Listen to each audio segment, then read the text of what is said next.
मंच पर मंचासीन मौजूद मेहमान और मेरे सामने विराजमान माता पिता तुल्य जन सैलाब और मेरे भाइयों और बहनों और साथियों, मैं आप सबको नतमस्तक होकर प्रणाम करना चाहूंगा। आप लोगों ने इतना प्यार, प्रेम और जो आशीर्वाद दिया वो वाकई में ऊर्जा देने वाला है। मैं भी एक छोटे से गांव से आता हूं। जब मेरे को इस कार्यक्रम में आयोजन करता हूं उन्हें बुलाने के लिए मैसेज भेजा था कि एक छोटे से गांव में प्रोग्राम है, तो मेरे को बड़ी खुशी हुई थी। मैं आप लोगों के बीच पहुंचने में थोड़ा समय जरूर लग गया, उसके लिए माफी चाहूंगा। जयपुर से चला था, जगह जगह स्वागत कार्यक्रम हर जगह कर रहे थे। पहली बार आपके राठ क्षेत्र में आ रहा था। वीरों की और किसानों की भूमि है। यहाँ आप लोग जिसको आशीर्वाद दे के भेजते हो वो बड़े बड़े प्रशासनिक ओहदों पे बैठे हैं, राजनीति में बड़े बड़े ओहदों पे बैठे हैं। जब बड़ा अच्छा लगता है, जिस जगह से आप खुद आते हो, आप लोगों की भावनाओं से जुड़ा हुआ व्यक्ति हो, आप लोगों के बीच में आए तो वैसी ही उसको ऊर्जा मिलती है। जब मैं राजस्थान विश्वविद्यालय का चुनाव लड़ रहा था, मैं एक आम परिवार से आता हूं। मेरे पिताजी सरकारी मास्टर हैं। मेरे सामने मंत्रियों की बेटी, बड़े बड़े संगठन चुनाव लड़ रहे थे। मैंने छात्र शक्ति से एक ही निवेदन किया था कि आज से पहले जो व्यक्ति आपके बीच में रह के संघर्ष किया था, कोविड जैसी महामारी थी, उसके अंदर आप लोगों के बीच में रहा था, जो आपको योग्य और काबिल लगे उस व्यक्ति को वोट करना। ना जात पे, ना पात पे, ना क्षेत्र पे, ना समाज को देख के वोट करना है। जो आपको योग्य और काबिल लगे उसी व्यक्ति को वोट करना है। संगठन वालों ने, बड़े बड़े लोगों ने मेरे खिलाफ बहुत षड्यंत्र रचे थे। मैं पर्चा भर के आया था, मेरे समर्थकों के साथ लाठीचार्ज करवाया था। और जब मेरे को गिरफ्तार करके जेल लेके गए तो छात्र शक्ति पुलिस प्रशासन के, सरकार के खिलाफ इतनी मजबूती से खड़ी हो गई कि आधी रात को जेल के ताले खुले और उन लोगों को रिहा करना पड़ा।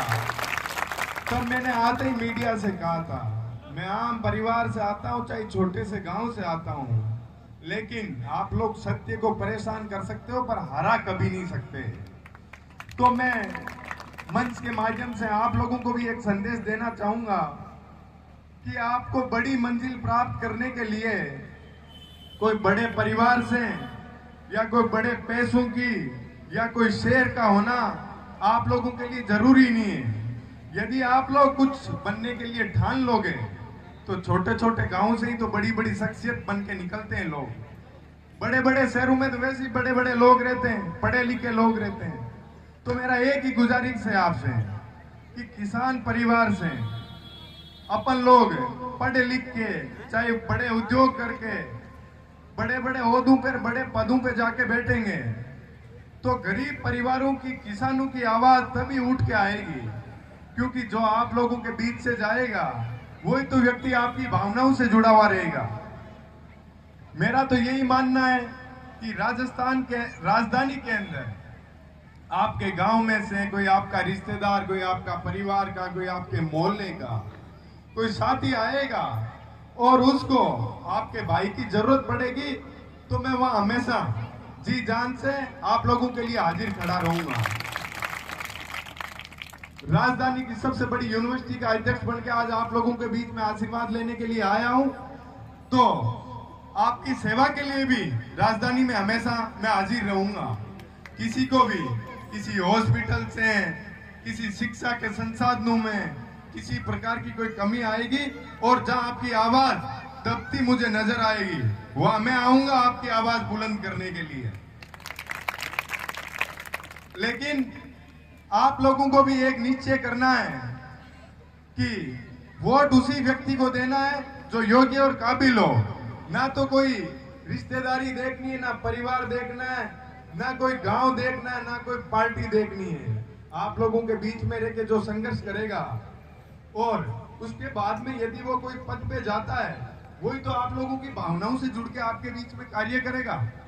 यदि आप लोग बड़ी पार्टी, बड़ी संगठन को देख के वोट करते हो तो वो आप लोगों के बीच में नहीं आएगा, वो तो फिर बड़ी लड़ाई में लग जाएगा, मंत्री बनना है, मुख्यमंत्री बनना है। आप लोग अपने जैसे ही किसी व्यक्ति को चुन के हमेशा भेजोगे तो मेरा कहने का मतलब यही है कि अपनी भावनाओं से जुड़ा हुआ व्यक्ति तो अपनी समस्याओं के बारे में पता रखेगा। आज इस गांव से जयपुर तक जाने वाले व्यक्ति को तो पता रहेगी कि क्या क्या समस्याएं रास्ते के अंदर आती है, तभी तो समाधान कर पाएगा। आप लोग तो आना, राजस्थान विश्वविद्यालय के अंदर मेरा ऑफिस है, किसी भी साथी को पढ़ने लिखने से संबंधित या किसी चिकित्सा से संबंधित कोई समस्या होती है तो हमेशा हर पल आप लोगों के बीच के अंदर हाजिर रहूंगा और आप लोगों के लिए सेवा करने के लिए हर समय प्रयत्न करता रहूंगा। आप लोगों ने इतना प्यार और प्रेम और आशीर्वाद दिया, उसके लिए मैं बारंबार आप लोगों का ऋणी रहूंगा। जीवन भर आप लोगों के लिए कार्य करता रहूंगा। चाहे मेरा गांव यहाँ से 500-700 किलोमीटर दूर है, पर ये प्यार और प्रेम कभी भूलूंगा नहीं।